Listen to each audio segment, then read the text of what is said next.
Assalamu alaikum warahmatullahi wabarakatuh. Kwa majina naitwa Khamis Mbetu Khamis, ni katibu wa kamati maalum ya halmashauri kuu ya taifa, idara ya itikadi, uenezi na mafunzo.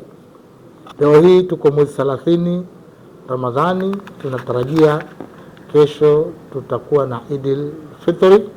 Nichukue fursa hii kuwatakia Idi njema Waislamu wote duniani na tusherekee kwa salama na amani, huku tukikumbuka kufuata misingi yote ambayo ya dini yetu ya Kiislamu. Tusherekee kwa mujibu wa maelekezo, lakini tukumbuke kwamba kumalizika kwa mfungo wa mwezi wa mtukufu wa Ramadhani si kukamilika kwa ibada. Ibada bado zitaendelea, sala bado zipo, funga bado zipo, sadaka bado zipo, na mambo mengine ya kheri yote yapo, na Qiyamul Layl kipo. Kwa maneno waombe kwamba Waislamu kwamba tumetoka kwenye college ama chuo cha tunaita refresh course, kuingia kwa mfungo mosi ama Idil isiwe sababu ya kurudi kule tulipotoka. Tuhakikisha kwamba tunaishi kwa mujibu wa maelekezo ya Mwenyezi Mungu na mafunzo tuliyopata kwenye mwezi mtukufu wa Ramadhani.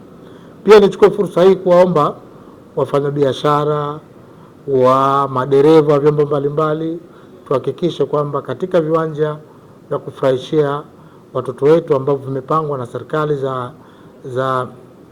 za wilaya, tunakwenda na tukiwasindikiza watoto wetu kwa pamoja, tusiwaache kwenda peke yao. Lakini pili, tuwaombe madereva wawe makini sana wakati wanasafirisha vijana wetu kwenda katika shughuli hii. Shughuli hii kutakuwa na mkusanyiko watu mbalimbali, tuhakikishe tunatunza amani, utulivu na umoja.